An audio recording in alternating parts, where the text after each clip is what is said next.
Hello बच्चों, इस time to learn everything में आपका स्वागत है। आज हम क्लास 9th से द रोड नॉट टेकन, जो कि रॉबर्ट फ्रॉस्ट ने लिखी एक अमेरिकन पोएट है, उसको पढ़ेंगे। Introduction of the poem. In the poem the road not taken, the road symbolizes our life. The poet says that the path that we don't choose in our life is the road not taken. He describes the feelings about the choice that he had left in the past. इसमें बच्चों जो road not taken है वास्तव में क्या है, जो जीवन में चॉइसेस हैं और हर जगह पे हमें आके हम एक दोराहे पे खड़े हो जाते हैं कि हमें क्या करना है और क्या नहीं करना। ये पूरा उस चॉइस के बारे में बताता है जिसे हम छोड़ देते हैं और हम पछताते हैं कि शायद हम उस रास्ते पे जाते तो और ज़्यादा सक्सेसफुल होते। The path which we have chosen decides our future, our destination. जो रास्ता हम चुनते हैं वो हमारा फ्यूचर, हमारा भविष्य तय करता है। The important message that the poet wants to give is that the choice that we make has an impact on our future, and if we make a wrong choice we regret it but cannot go back on it. लेकिन अगर देखो हम जो choice करते हैं, जो भी हम चुनते हैं, अगर वो सही चलता है, हमारा फ्यूचर अच्छा बन जाता है जब, तो ठीक है। अगर नहीं, ऐसा नहीं होता, वो रास्ता गलत होता है, तो हम सारी ज़िंदगी रिग्रेट करते हैं, पश्चाताप करते हैं, लेकिन हम उस रास्ते पर वापस नहीं जा सकते हैं। So we must be wise while making choices. इसलिए जब हम रास्ता चुनना होता है तो हमें उस पर काफ़ी सोच विचार करना चाहिए कि कौन सा रास्ता चुने। जैसे अभी आप 10th के बाद स्ट्रीम चेंज करने का था, हालांकि नई एजुकेशन पॉलिसी में भी चेंज हो जाएगा कुछ, तो उसमें भी आप जब रास्ता चुनेंगे कि आपको कौन सा सब्जेक्ट पढ़ने, दूसरों को देख के नहीं, जो आपको सही लगे आप उसको चुनिए। आइए बच्चों, पोएम पढ़ते हैं। Two roads diverged in a yellow wood, and sorry I could not travel both, and be one traveller long I stood and looked down one as far as I could to where it went in undergrowth. Then took the other as just as fair, and having perhaps the better claim, because it was grassy and wanted wear, though as for that the passing there had warned them really about the same. बच्चों देखो, कह रहा है कि yellow would में से जो poet था रॉबर्ट फ्रॉस्ट, वो जा रहा है, उसने देखा ये दो रास्तों में बढ़ गई। एक वो था जिसपे बहुत लोग चले थे, और एक वो रास्ता था जिसपे हरियाली थी, घास थी, और वो रास्ता बुला रहा था और कह रहा था मुझे बहुत कम लोगों ने चुना है।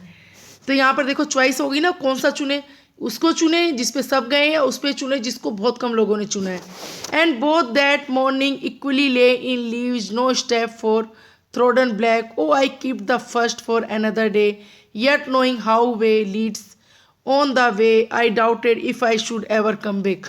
क्या कह रहा है, लेकिन मैंने इस टाइम जब सुबह थी तो दोनों रास्ते एक जैसे दिख रहे थे। जब एक डिसीजन लेना होता है तो हमें लगता है दोनों ही इक्वल हैं, कोई सा भी चुन लो, लेकिन उसने सेकंड वन चुना। और लेकिन उसे एक डर और भी है कि मैं इस पर दोबारा वापिस नहीं आ सकूंगा, जो रास्ता छोड़ दिया है। I shall be telling that this with this I somewhere ages and ages hence, two roads diverged in a wood, and I took the one less traveled by, and that he made all the difference. क्या कह रहा है, जिंदगी में ऐसा नहीं है पहली बार हुआ, अक्सर ऐसा होता है बच्चों, जो हमें दो में से एक चीज़ को चुनना पड़ता है, क्योंकि उन्होंने सेकंड को चुना जिसपे बहुत कम लोग चले थे।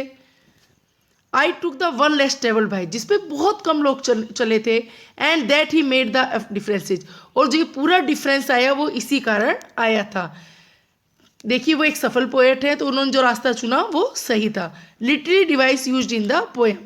राइमिंग स्कीम क्या है इस पोएम की, A B A A B. Symbolism, two roads were represent two और more choices in our life. दो या दो से अधिक चॉइस जो हम जीवन में करनी पड़ती हैं, उनमें से एक चुनना होता है, उसको बता रहा है।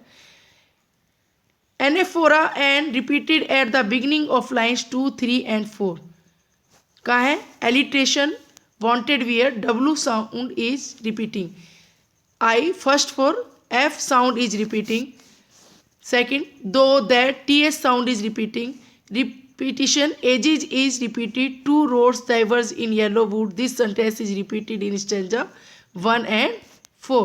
Summary of the poem।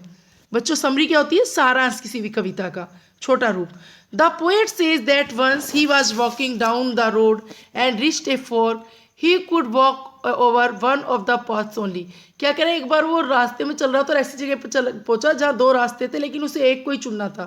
he took time to choose the right path, he inspected them to decide which one was better option, and then choose the one which seemed less walked ever over. तो लेकिन उसने कौन सा चुना? जिसपे बहुत कम लोग चलते थे. हर आदमी तो कभी कभी नहीं बनता है ना. लिटरेचर हर एक को पसंद नहीं आ पाती, या लिटरेचर के लिए बहुत माइंडेड व्यक्ति चाहिए, इसलिए उसने कौन सा चुना? दूसरा वाला. He kept the other one for some other day although he knew that he would never get the chance to walk over it. लेकिन उसने दूसरा चुना, हालांकि उसके मालूम था उसे कभी मौका नहीं मिलेगा कि वह इस पर चल सके. He would go further on the chosen path. जो रास्ता उसने चला, उसी चूज किया था, पसंद किया था, उसी पे चला. And not get a chance to go back on it. और दोबारा कभी जीवन में नहीं मिलता है कि आप उस रास्ते को जो आपने छोड़ा था उसको चुन सकें. As he walked on the chosen path he realise that both the paths were similar. उसने रियलाइज किया कि दोनों ही रास्ते शायद सेम थे, एक जैसे थे. He felt his future dependent on the choice that he made. और उसने महसूस किया उसका फ्यूचर, उसका भविष्य उसकी इस चॉइस पर, उसने जो ये चुना है इस पर निर्भर करता है कि उसने कैसा चुना है. Question and answers. Road not taken के क्वेश्चन आंसर्स करते हैं. Where does the traveller find himself, what problem does he face. वह कहाँ पर था और उसने कौन सी समस्या उसके सामने आकर खड़ी हो गई थी. The traveller find himself standing on A fork in the path. He is in a problem as he must choose one path and is unable to decide which one to choose. बच्चों एक ऐसे रास्ते पर आ गया था जहाँ उसके सामने दो रास्ते थे. अब उसको समस्या ये खड़ी हो गई थी वो कौन सा चुने, और अनेबल टू डिसाइड, वो ये चुनने में सक्षम नहीं हो पा रहा था विच वन टू चूज, कि कौन सा चुनूं, क्योंकि दोनों रास्ते अपनी तरफ बुला रहे थे. एक वो रास्ता था जिसपे सब लोग चले थे और एक वो था जिसपे बहुत कम लोग चले थे. Discuss what these phrases mean to you. A yellow wood, क्या मतलब है एक या आ येलो वुड का? Yellow wood refers to the frost which has withering leaves as in the season of autumn. It represents a world full of ageing people. ये दिखाता है कि जैसे ऑटम का सीजन है और पूरा रास्ता किससे भरा हुआ था? लीव्स से, येलो वुड से. सब पीली पीली पत्तियां थी, तो उसे समझ नहीं आ रहा था कि अब इसमें से कौन सा सही है. It was grassy and wanted wear. ये किसके लिए बोला गया? सेकेंड रास्ते के लिए. It means that the path had a lot of grass on it. This means that it had not been walked over by many people. It had to be worn out by the steps of the people who walked on it. क्या था? ये रास्ता greeny और ग्रेसी इसलिए था बच्चों, और wanted wear भी इसलिए चाहता था क्योंकि इस पर बहुत कम लोग चले थे और वो रास्ता उसको अपनी तरफ आकर्षित कर रहा था कि जो रास्ते पे सब चले उस पर चलना बहुत बड़ी बात नहीं है, लेकिन वो रास्ता जो अलग था, अनोखा था, वो उस पर चलना चाहते थे. The passing there. It means that when he walked over the path that he has chosen. कि इसका मतलब होता है ये उस रास्ता जो उन्होंने चुना था उन्हें उस पर चलना था. Leaves no step had trodden back. It means that no one had walked over the leaves as they were still green. इसका मतलब तो शायद उन पत्तियों पे कोई चला ही नहीं था क्योंकि अभी भी वो बिल्कुल ग्रीन थी, क्रश नहीं थी. If they had been walked over they would have turn back. अगर वो वापस जाएंगे, if they had been walked over, उस पर चलते तो शायद उन्हें वापस आना पड़ता. सॉरी बच्चों, यहाँ ब्लैक नहीं है, बैक है BSc के. It means that as we walk on a path we come across more option and make choices further. इसका मतलब है if you walk on a path, अगर हम किसी रास्ते पर चलते हैं, we come across more option, तो और भी ज़्यादा आगे ऑप्शंस आते हैं, चॉइसेस आती हैं. एंड मेक चॉइसेस फर्दर, और आगे भी हमें चॉइसेस करनी पड़ती हैं. We keep on walking ahead on that way, और हमें उसी रास्ते पर आगे बढ़ते जाना होता है. Is there any difference between the two roads as the poet describes them in the stanza 2 and 3. The two paths were similar. दोनों रास्ते एक जैसे थे. In the beginning the poet felt that one of them were grassy and had not been walked over by many people. उसे पहले लगा कि एक तो था बिल्कुल हरियाली से भरा रास्ता था, इस पर बहुत कम लोग चले थे जो उसको बुला रहा था, लेकिन ऐसा नहीं था. But when he walked on it, क्योंकि जब वो उस रास्ते पर चला, फॉर सम डिस्टेंस, कुछ दूरी पर, ही रियलाइज, उन्होंने महसूस किया, that it was like the other road. यह भी दूसरे रास्ते की तरह है, इस पर भी बहुत से लोग चल रहे हैं और यहाँ भी बहुत सी चॉइसेज आगे करनी है.